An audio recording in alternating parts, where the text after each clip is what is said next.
What is going on, everybody? Welcome back to NFL Turf Talk live here on DSM Media's Facebook, YouTube, and Twitter channels. You guys know the drill. If you're new to the channel, make sure you head on over to @DSM_media on Twitter first. Hit that follow button. We greatly appreciate it. And while you're over on the page, make sure you check out the link tree in our bio to take you to every social media platform we are available on. If you guys want to be interactive throughout tonight's show, make sure you head on over to the YouTube channel specifically. Hit that subscribe button. Obviously, we greatly appreciate it, but it's the best platform to get your thoughts, comments, and questions pulled up. I am one half of your host, Dylan Davis. You can find me on Twitter @DylanJD98. To my right, my faithful co-host, Scotty. You can find him on Twitter as well @ScottyDrown. What's going on, man? What is up, man? Welcome back. Big weekend for the Birds, obviously, but big weekend for the NFL ending regular season, right? And we get to get into all of that and get you guys prepped. Obviously, we'll do the pregame shows separate from here. For obviously, sure. We'll preview the whole weekend next weekend, but exciting time though, nonetheless. And welcome back, man. I am sorry for your loss, nonetheless. Appreciate it, brother. No, thank you for holding it down. Happy to have you back. Thank you for holding it down. Of course, brother. Feels good to be back. But yeah, man. So let's talk about it, right? Week 18 has come and gone. The playoff picture is set, which we'll kind of give an early preview towards the end of the show. We have all week to break down these matchups, break down wildcard weekend, and basically give our full analysis and predictions. But let's take a look at what happened yesterday, how some of these seeds came about. And obviously, as Eagles fans, we'll start there with their game against the New York Giants. They come away with a 22-16 victory. And here we are, Scotty, one of those victory Mondays that for some people don't feel like a victory Monday, right? But nonetheless, it was the one that ultimately sealed the deal and got the Eagles the number one seed in the NFC. The road to the Super Bowl runs through Philadelphia in the NFC, so that feels good. We'll talk about all that more throughout the week. But thoughts on this game? Jalen Hurts, first game back, obviously. Very conservative. I would say the play calling was conservative, very vanilla. Jalen was clearly told, get down or throw the ball away. He had that 1 second down where he slid for like a 3rd and 4. Like you could just tell, all right, he's under strict orders not to take any unnecessary contact.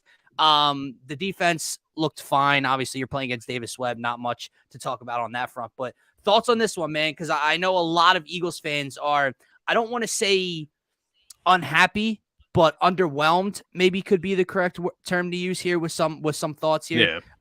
Because I guess they expected more, 16-point favorites. You wanted maybe the rust Hurts the whole fourth quarter or second half because we could be up by so much. That didn't happen, right? So what were your thoughts on this one? Yeah, I mean, in a perfect world, that's exactly what you want from that game. Obviously, get your starters out of there early, but specifically Jalen Hurts, you just don't want to have to see him play the whole game, right? But at the same time, you have to look at it and just say, they came away with the W. They got their 14th win of the season. And just look at it this way, that's their opportunity to get the rust out. Like, I'd rather him do that yesterday than we get 2 weeks from now and he does that in the playoffs. And you could see it yesterday. There was a lot of rust. The decision in the red zone, that was obviously not something that we've seen much from Jalen Hurts this season. But as you mentioned, whenever you're back there in the pocket, I just think kind of what you were talking about there, when you're told you can't do one of your best qualities, which is running the football and keep that defense on their heels, then it puts you in those situations where, you might have to force a throw here and there. Maybe that's a play where he just takes it and runs it. You know what I mean? So things like that. And obviously the third down situations, specifically in the red zone, when you can't use him as a running threat. That's what we saw with Gardner Minshew. We struggled in the red zone as well. So all of those things accounted for. Hearing Sirianni, I did get a chance. I haven't listened to the radio in like years, man. Yeah. And I had a chance today on the way to the gym to listen to WIP, and I caught it right at the right time. Sirianni was joining Angelo Cataldi on the morning show. And so I got to hear him kind of talk about what transpired yesterday. And I thought he was exactly right. And obviously he did the whole thing of taking the blame. This is on the coaches, starts with us first, blah, blah, blah, blah, blah. He's been doing that every time we lose. And fair enough. That is true, right? He's saying all the right things. But aside from that, he was saying, it was just frustrating yesterday because there were opportunities to blow the door off of that game. And that's exactly where I was at too. So he's seeing the same thing that we're seeing. And obviously he talked about the rust that Jalen Hurts played with. how Jalen Hurts wanted to get right back in the film room today. Sirianni gave everybody else the day off. Just him, the quarterback coach, and Shane Steichen and Jalen Hurts coming in for tape today at noon. And it just shows you what Jalen Hurts is about. But on the other side of the radio conversation, I got to hear the fans that you're talking about calling in. What was that? Times Yours. I was hearing those voicemails that people get to leave on the voicemail slot, basically saying like, oh, if Hurts plays like that in 2 weeks, we're going to be a one and done. Yeah, if Hurts plays like that, if Shane Steichen doesn't call QB runs, if we can't use our full playbook, if Lane Johnson isn't playing, if all of these things are accounted for, we could possibly go one and done in the postseason. But just relax, man. And the last thing I'll say before I pass it back to you is, taking some time. I was texting you during the game yesterday. I was frustrated. We were both frustrated with the way the game went, of course. But after that whistle sounds and they win the game, 22-16, I don't even care. 22-16 win yesterday to seal the NFC East, the number 1 seed. You feel a sense of, I don't want to call it relief. It is relief, right? It's relief for fulfilling that, but also pride. Like my team was the best special team season in the NFC. Special It was a special season. I wake up today, we're a 14-win Eagles team this season. And I looked at my fiance and I was just like, we might not ever see another 14-win Eagles team. Like that just doesn't happen very often. So appreciate this. This is Nick Sirianni's second season as a head coach. This is Jalen Hurts' second season as a starting quarterback. And we are at the top of the NFL. That's an incredible feeling. And just, you got to appreciate it. I feel like that's like the spoiled part of the fan base coming out saying things like that. Just appreciate. Don't be unhappy. Don't be miserable. This is a good time to be an Eagles fan. I love what you just wrapped up and said there, because you said it. We were texting back and forth throughout the game, and we're both frustrated with maybe it's the play calling, maybe it's Jalen Hurts' interception, maybe it's this, maybe it's that, right? They can't separate themselves enough, right? They're up 19-3, 19-6. The game never felt like they were in danger, like the Giants or Davis Webb was going to come back. Even after they made it 22-16, it never even felt like, oh man, if they recover this onside kick, they have, Davis Webb is going to lead them down to win the game. It never felt like that. But you're frustrated by the fact that they couldn't, sit or rest Jalen Hurts for the second half because they weren't able to take full control. But there's a difference from being a fan in the moment and then after that moment, after the game, going back and analyzing and really taking it in and processing what you watched.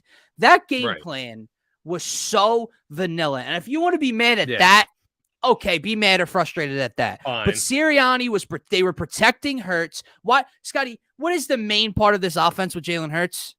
3 letters. RPO. How many RPOs you see yesterday? I couldn't tell you, because maybe they looked like a couple RPOs, but none of them were really set up for Jalen to keep. There was no run option to that, right? It was the Giants knew that too. Right. The Giants knew that too, right?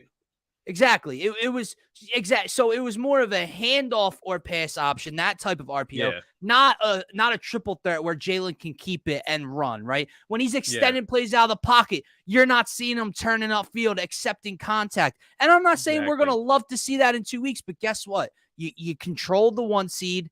It runs through Philadelphia, and now you get him 2 more weeks to rest and heal up that shoulder. You want to be mad at the fact that Sirianni protected the quarterback, that didn't put him in any situations to get further injured. If you want to be mad at the fact that, hey, we are playing the 2nd and 3rd string New York Giants at home, we're confident in what we can do to get by and win this game.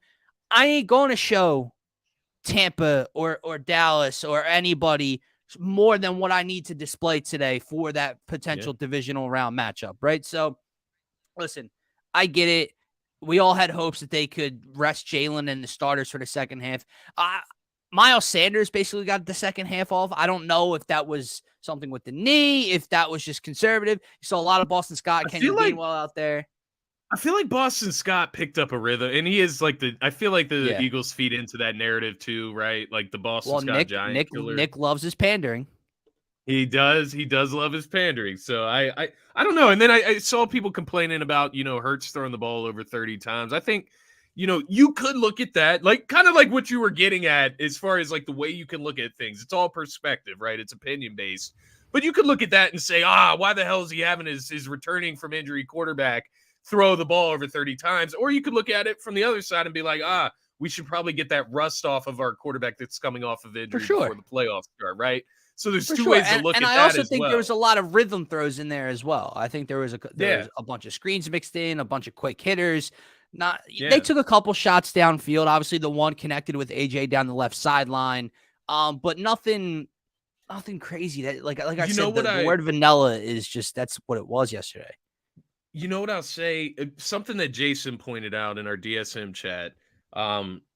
Just the Goddard connection. I think they should probably work on that a little bit. He was out for injury, then Jalen Hurts was out for injury. Correct. That's something you can notice. Goddard kind of open sometimes, maybe getting missed, whatever the case may be. Though we also don't know in those plays, man, because you saw that AJ Brown play with Gardner Minshew from a week ago. That kind of gives you an idea of how the Eagles do call plays, right? Like if they're running this play, it's going to AJ, like on the slant. Right. Like that's the option. And when AJ's trying to tell Gardner Minshew that, Gardner Minshew doesn't hear that communication. He doesn't even look another way. So that lets you know sometimes they just feel like their player can beat that player one-on-one, and that's where they're going. So, like, just looking at it from that perspective, right? Like, I don't know. I just want to – I can't wait to get to the playoffs, get over all of this speculation on the game. I know, man. And just let it play out, right? But I appreciated Nick Sirianni getting him out there. It was reassuring for me to see Jalen Hurts on the field. Like, I don't know about you, but I loved it. We didn't know how serious that injury was, right? So that was another thing for me. It felt really comfortable. And I know that he had the bad interception in the end zone. Obviously, there was a flag. It was a hold on the Eagles, and obviously New York took the ball away before halftime. But nonetheless, it just felt right. The offense felt more flowing. Now, obviously, when they crossed over the 50, got inside the 30 of New York, they weren't able to capitalize. Kicked, Jake Elliott career high 5 field goals in one game, right? So that's where the game was won essentially. But I don't have too much negativity to bring to the table today. Yeah. Like again, it is a victory Monday. They did what they had to do to get by. And they got the 1 seed, right? And I love your point earlier about look at this 14-3 record. And I'm honestly starting to get a little frustrated with how much negativity I'm seeing and the calls about being one and done.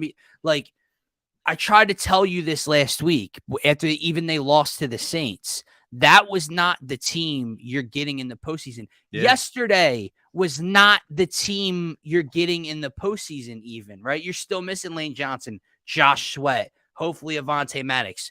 Different play calling, right? Yeah. So to see this great season, this 14-win season, get kind of masked over by an ugly 3-week stretch, which 2 of them were led by a backup quarterback, and having this fan base kind of just looking at them in a negative light, like full panic mode for some people. We're going to get bounced in the first round.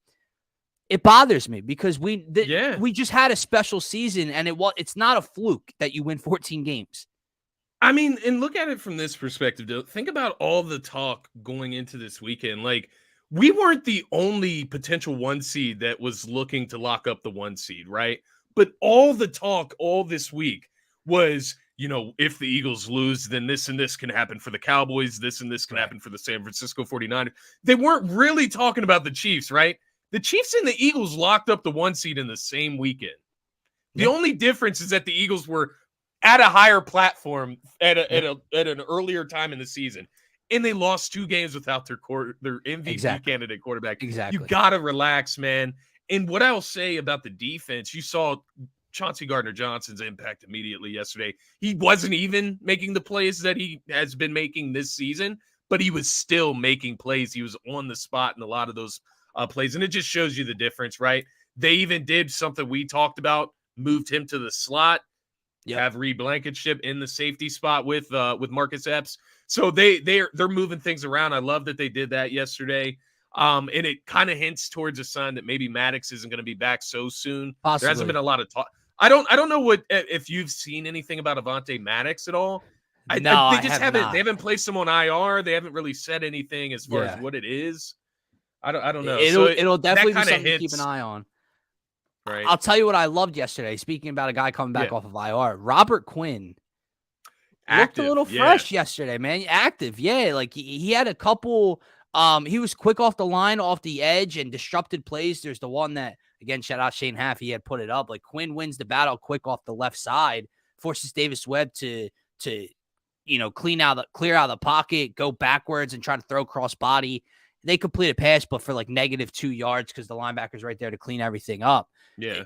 Getting these guys back again, man, like it, bro, if Jalen Hurts doesn't miss a game, the Eagles are at least 15-2. They don't lose to the Saints with Jalen Hurts. Maybe they lose to Dallas on Christmas Eve on the road. I don't know. Whatever. They're 15-2. And if they're fully healthy, Jalen, Lane, CGJ, Sweat, Maddox, you're looking at maybe 16-1. Think about that. And again, you had this negative light. Like it's starting to bother me, man. Like, why can't we be happy? I don't know. If this doesn't make you happy, nothing will. Like, it's as simple as that.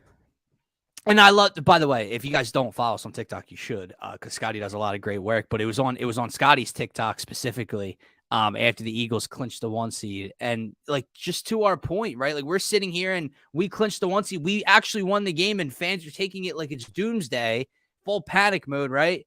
But then a team that needed to win, like, forget what we were doing. We were playing at the same time. They don't know how our game's going. They lose to a third-string quarterback. Right? Like, so, guys, it can be a lot worse. You could be fully healthy playing a third-string quarterback against a team that has no shot to make the playoffs and completely shit the bed and lose the game. And, bro, don't tell me that Dak didn't play in this game either. Like, I came back with the TikTok for a reason because I was flooded by Cowboys fans on the comments of when I said Dak is ass. I was just being funny, commenting, copying what Shady McCoy said. And I mean, he leads the league in interception. I mean, do with that what you will. Bro. He missed 5 games and leads the league in interceptions. Pick 6 yesterday. He threw the ball 37 times yesterday, Dylan. He played in this game. He was 14 for 37 from the field, 128 yards, 1 touchdown, 1 interception. It's hilarious, man. It's hilarious. We'll see what they can do in Tampa Bay, though, right? But that's the funniest part is all week it was, if the Eagles lose, then the Cowboys move to the 1. If the Eagles do this, then the Cowboys can do that. The Cowboys couldn't even do their part. Worry about yourselves. Thank you. Perfectly said. The pick 6 was hilarious, by the way, because like I'm sitting there with my what is he doing? That's the first thing. Bro, he got away with one. He threw it the same route to the same wide receiver versus the same corner. And it hit the corner in the chest. He dropped the pick 6. 3 seconds later, he does the same thing and telegraphs the same read and gets it taken back for 6. My God. And I'll give you a little preview. They're not winning one game in this postseason. Listen, I'm down on Tampa Bay this year. Yeah. Tom Brady has never lost to the Dallas Cowboys in his career. If you think that this fraud-ass team, the Dallas Cowboys haven't won a road playoff game since the 90s. If you think this fraud-ass organization is going on the road versus the greatest of all time, regardless of how they've looked all year, and you think they're winning with a chip on his shoulder with that quarterback, good luck, bro. That's all I'm going to say to Cowboys fans. Good luck. Whatever happens, honestly, maybe we'll see the winner of that game. I don't know. Take care of your own business first, then come see me. And honestly, man, it's crazy. It's crazy. You look at the Cowboys in this matchup going against the Bucs, man. And it's not just the fact that the Cowboys choke. Like, obviously, that is a trend. That is something that's been going on since the late 90s. The Cowboys choke. So that's already working against them. They're beat up, man. You talk about injuries. You talk about the Eagles being beat up. They have players that are not coming back this season, right? They have a beat up offensive line that is not going to get better, right? So these are things that I'm looking at. Say what you want, do what you must, right? They talked a lot of crap after they beat us with our backup quarterback. We did the same thing when we beat them, whatever. It is what it is. Except our win mattered. Cowboys going to Cowboy, man. Cowboys going to Cowboy. It's a beautiful thing to watch, man. Really made my weekend. Made my Sunday 26 night. 26. 26 to 6, my man. Yeah, you didn't just lose, bro. You scored 6 points against whatever. It's not my listen. They need to worry about themselves. I'll worry about myself, right? I'll worry about myself. Yeah, exactly. Exactly. That's not my business.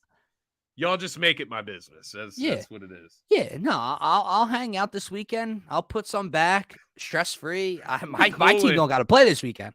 My team gets the week off. I'll go watch you Monday night on the road. I'm throwing the house on Tampa Bay. Oh yeah, we'll get into that later on Monday Night Football. But continuing through this Sunday stretch, we can always circle back to the Eagles if anything else crosses our mind.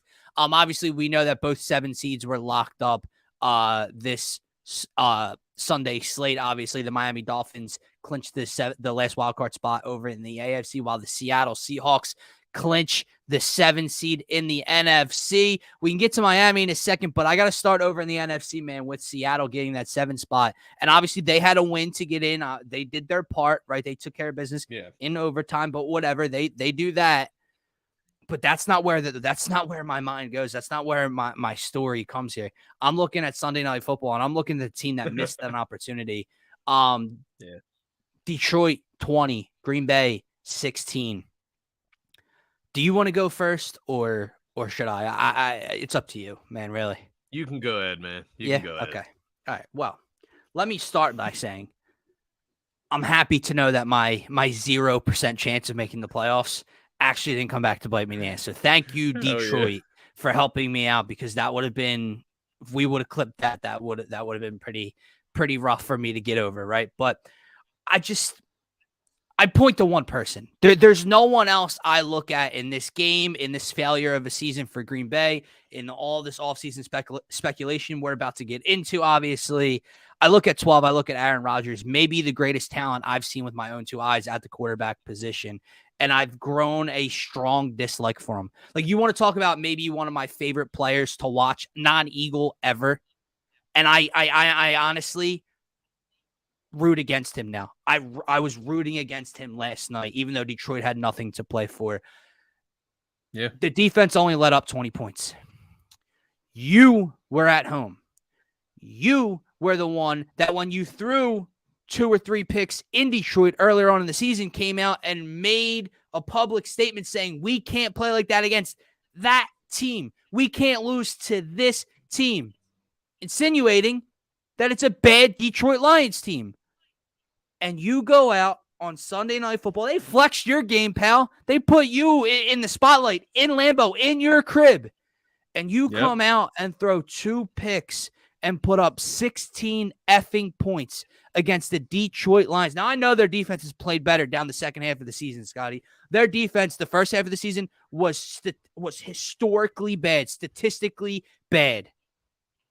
They're not much better, right? 16 points with the season on the line in your crib with 2 turnovers. The last one, I don't know what he was doing. He underthrew Christian Watson by a country mile. I have no idea what he was trying to do there. That was the game. Green Bay never gets the ball back. That's the only thing I blame. I don't blame the defense. I don't blame Matt LaFleur. I don't blame the young wide receivers that haven't stepped up. Miss me with that, dude. Christian Watson has blossomed into a really nice player.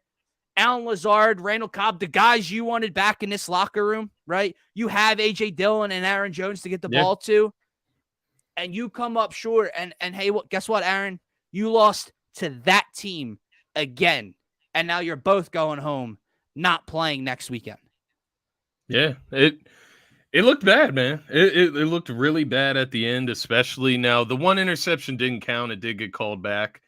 Because I believe there was like an illegal hands to the face or something. But even on that throw, man, it's double coverage, like not a chance of it getting to the receiver. Like, I mean, where are we going? This is late in the game as well. He got a second chance, and he still threw another interception. Go back to the play. Go back to the play 2 or 3 plays before the pick, when he tries to throw it to, I think, Lazard down the sideline. But Christian Watson, remember Christian Watson was in motion behind the line of scrimmage pre-snap, comes up, runs like a wheel route in the slot, wide open for 25 yards.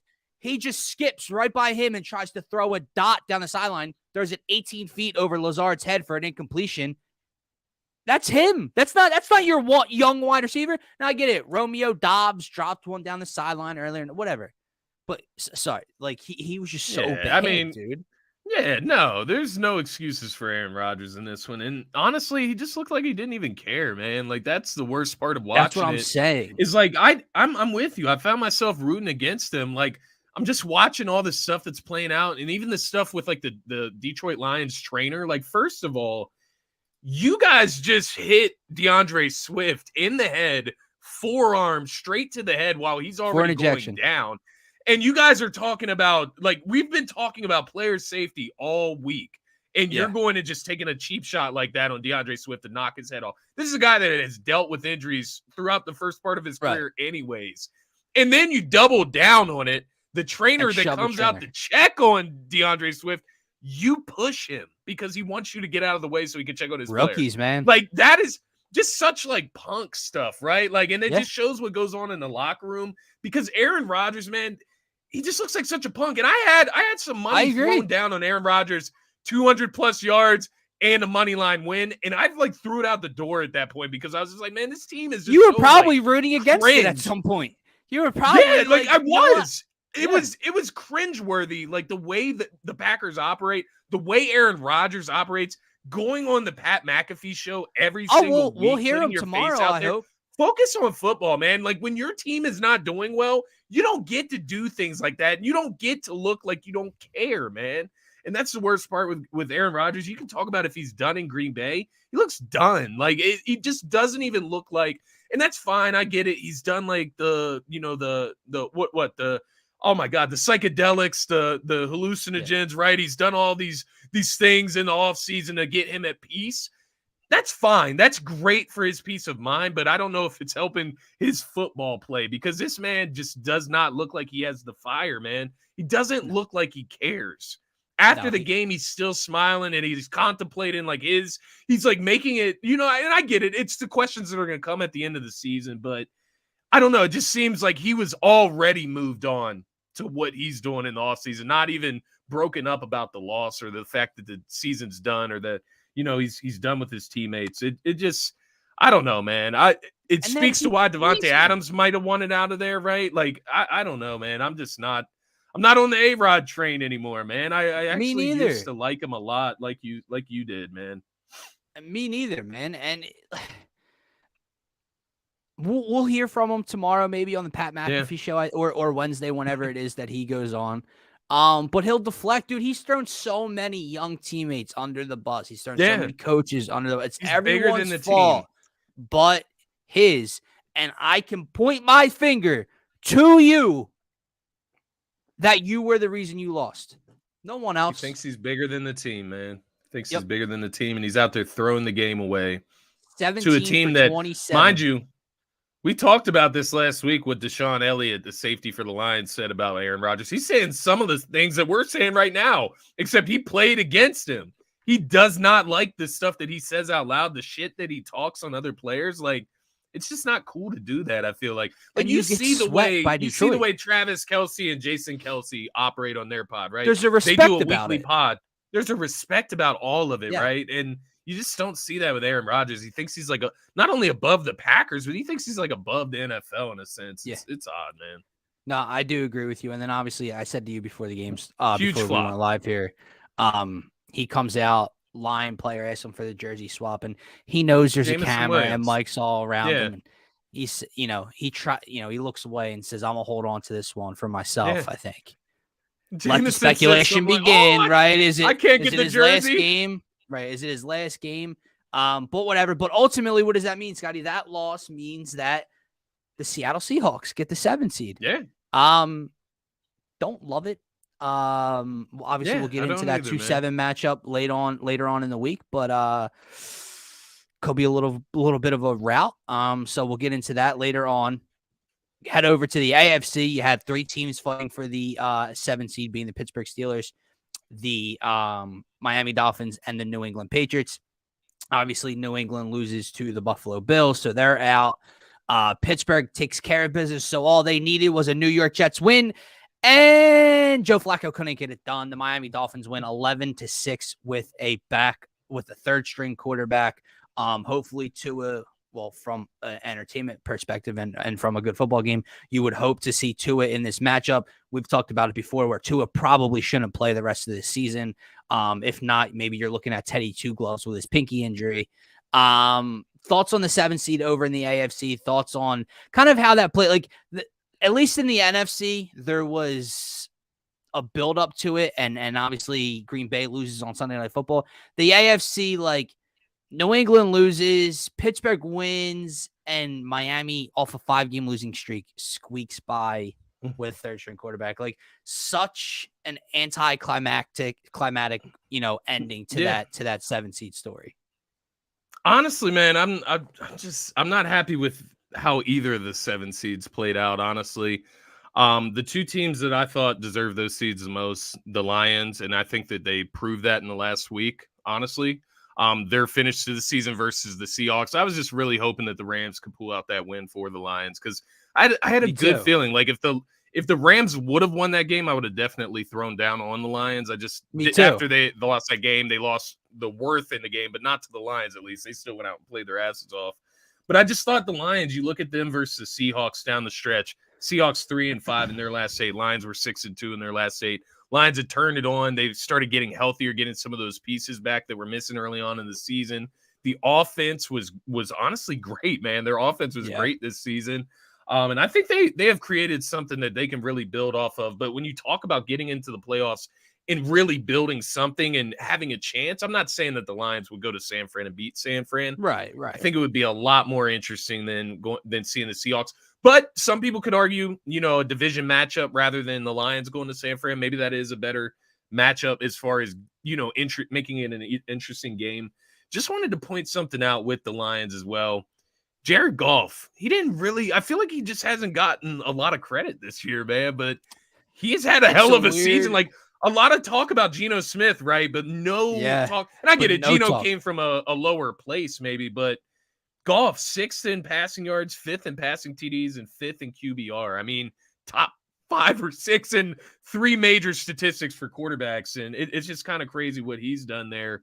And maybe that's your guy next year, right? Like, how do you move on from that going into next season? He's already on a contract.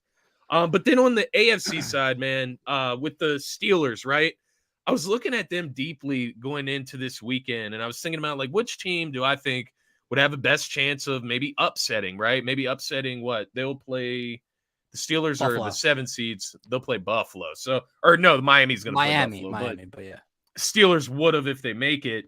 I'm looking at Miami, like you said about Tua. I personally don't think he should play the rest of the season, but maybe they do throw him out there. How healthy is he? Is he going to get concussed again? I hope not, right? But, I mean, we've seen what has happened this season. If it's Teddy Bridgewater, do I, feel confident in that? No. Maybe more confident than like a Kenny Pickett, right? Maybe more confident than Kenny Pickett, maybe. But the Steelers, man, they're 7-2 in their last 9. Like, they have turned it on since TJ Watt came back. Since we blew them out in Philadelphia, the Steelers have went 7-2 during that span to finish the season. And the defense was playing at an elite level. Kenny Pickett was just finding ways to win in a sense. It was interesting. But Miami, I'm just not very confident. They just beat the Jets that obviously couldn't even score a touchdown by 5 points, right? But it was with the third string quarterback. Maybe Teddy makes it better. Maybe Tua.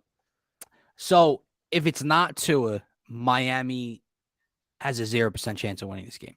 With Tua, it's going to be a hell of a matchup, in my opinion. If Tua's healthy enough to play and he's ready to go, then I'm interested to see a matchup. They beat Buffalo once this year. They played them tough in the blizzard the next time around. Up in Buffalo. But when you talk about Pittsburgh, obviously Kenny Pickett and all the young guys over there offensively, with Tua, Miami has a better chance than Pittsburgh.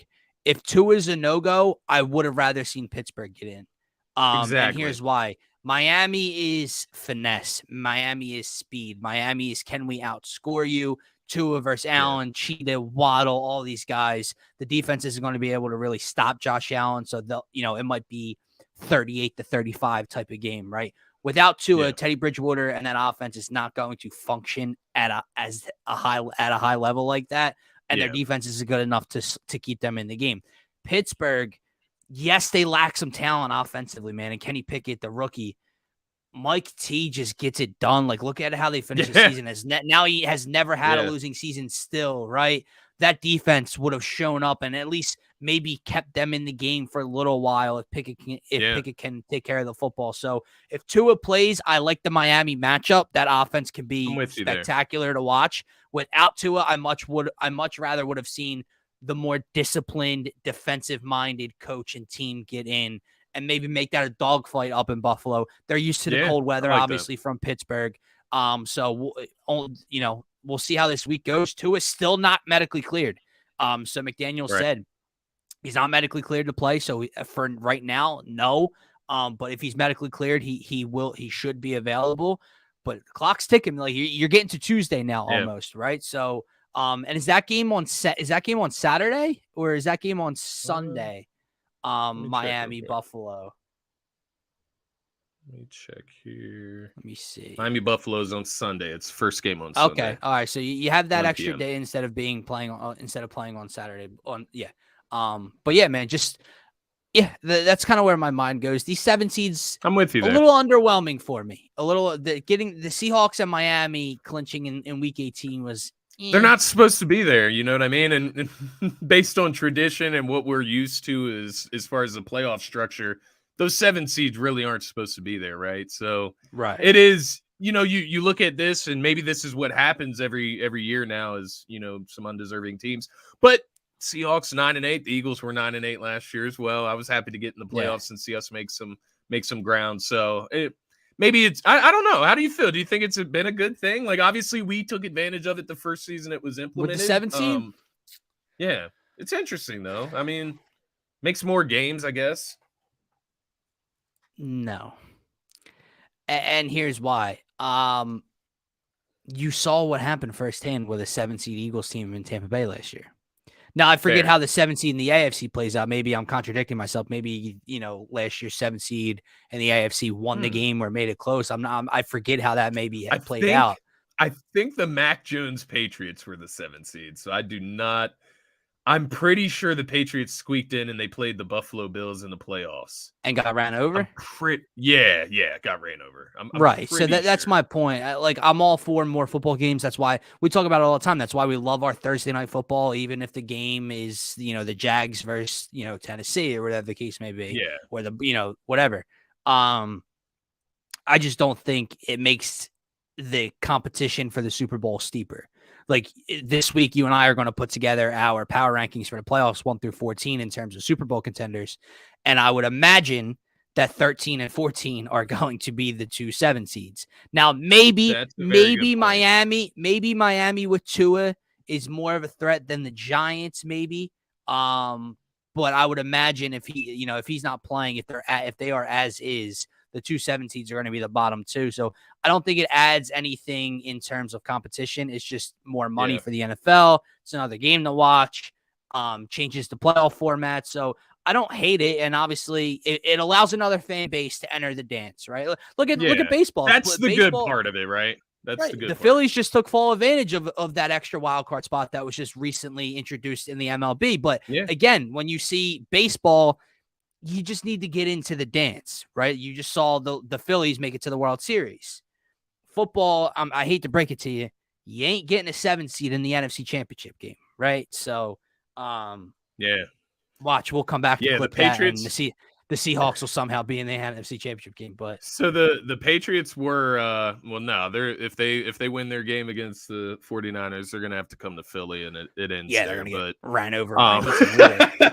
The Patriots actually were the 7th seed last year and they lost 47-17 to Buffalo Bills in the playoffs. So nice. So didn't go well for them. Didn't go well for us. Yeah. So and but Miami and Buffalo could change the script. That is the one interesting thing. You have 2 interdivision rivals playing each other in the Seahawks and 49ers, for a third time, and Buffalo and Miami. So I guess that's a good part of it. But I'm with you. It hasn't created more competition, like better competition, right? In that first round, at least. Far. so far. We'll see. Gives you a little bit more drama down the line of the season, maybe. I don't know. Maybe it would be the same thing if you're just trying to get to 6. I don't know. It's interesting, but I don't know if it was necessary. Just like the extra game, I don't know if that was necessary, but here we are. Got to make some more money. But we love our players. And no, to your point about if we had the 6 seed, just the 6 seeds, those would have been already locked up. So week 18 would have meant nothing for the NFL. Right. So I guess if you are adding an extra game, you do need the extra seed, or else you're just playing an extra week of meaningless football for 98% of the NFL, if not 100% of the NFL. Early prediction, just off the top of your head. Who do you think the Birds play? And maybe it changes by our next show. Tampa Bay, and if not, the Giants. Okay. Interesting. He says Giants. Kyle's going to the Giants. That's going to be a popular upset this weekend. Early prediction, just where my mind starts off here. We'll get into reasoning later on in the week. We're about to wrap this show up, but I don't think the Niners, I don't believe are losing to San Fran. I mean, are losing to Seattle. The Niners, in fact, cannot lose to San Fran. So they're good. And then I really don't think Dallas is going on the road and beating Tampa Bay. So that leaves Tampa if it's wash, right? If it's 2, 3, and 4 win, we're going to get Tampa. The upset I see of the week could potentially be the Giants over Minnesota. Played them tough, game-winning field goal in Minnesota on Christmas Eve. Brian Daboll, it has them playing at a ridiculously competitive level, even though they lack a lot of talent offensively. Yeah. It all comes down to what Kirk am I getting, man. That's what I'm going to have to wait and see. Maybe he lights up New York and Jefferson goes for 200 and they blow the Giants out of the water. I don't know. But if I had to give you an up early, I would say the Giants had the best chance, which I would love. I would love it too. Yeah. Outside of Seattle upsetting San Fran, which isn't happening, I'd after if you gave me Minnesota, New York, like what you want to happen, Tampa and Dallas, I'd rather play the Giants out of those 4 teams or those 5. Absolutely. I'm with you there as well. And I think even the way the game yesterday played out against the Giants, I know it was against their second and third stringers. Might have been good that it kind of played out a little close, right? Like that they didn't go in there and just blow them out in that second game as well as the first. So maybe that was a good thing if they do end up playing the Giants. I'm with you, man. I do think the Vikings are the most likely to get upset this weekend. If you had to pick one, I'm with you. I don't think the Seahawks are going to beat San Fran. I'm not going to rule it out. I'm not saying 0%, but I just don't see it. I'll give you 3%. I mean, Giants or Bucks? Yeah, 3%, 5%. Sounds about right about there. Bucks, I think, is the team, right? Rematch from last year. I think that's going to be the squad we run into. And I'll tell you what's crazy. If you're a betting man, I bet you they're underdogs at home. Absolutely, I bet you Vegas has so Dallas maybe they are favorites. Maybe they are the most likely to upset, right? Maybe the Bucks are the upset team of the week. But right. Yeah, I don't know. I don't think that's much of an upset. But I guess the public does, the Vegas thinks differently. What about the AFC? I mean, just, obviously we haven't even had time to look into these matchups, but you look at Cincinnati and the Baltimore Ravens, upset, Lamar Jackson hasn't played in how long? I don't think Cincinnati's getting upset at home, regardless if Lamar plays. If he plays, it's his first game back in 2 months. They had their own issues defensively. Cincinnati's playing at such a high level on both sides of the ball. I think they win this weekend. Again, I do think Buffalo wins. You have obviously the whole community behind you with the Damar Hamlin situation. He got to go home this morning. So you got the emotion and the story and just the overall better team, regardless of Tua plays. So I got them. And then the only upset I can give you would be 5-4 with the Chargers. I don't know which way I'm leaning there though yet, man, honestly. And I honestly think, Scotty, I think both 4 seeds are going to be home underdogs this weekend. I think Tampa Bay is going to be a home underdog, and I think the Jags are going to be underdogs against the Chargers as well. You know what throws me off in that Jacksonville and LA Chargers game? Not only are the LA Chargers major choke jobs, right? Like they're like worse than the Cowboys in a sense. They don't even make the playoffs half the time. Right.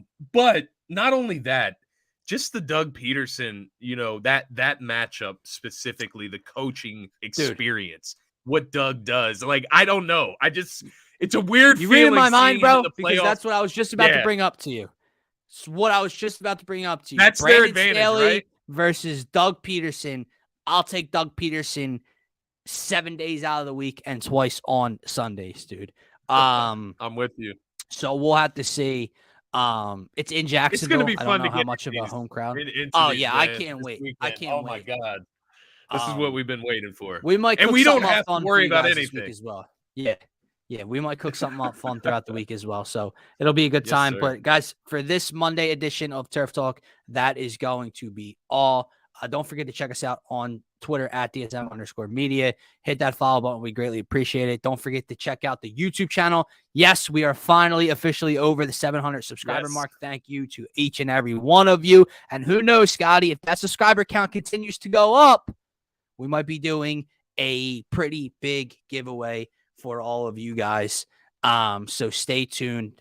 Follow the Twitter page. Subscribe to the YouTube channel. For myself, for Scotty, for DSM Media. Go Birds, and have a great rest of your Monday night. Cheers to the regular. And one-on-one.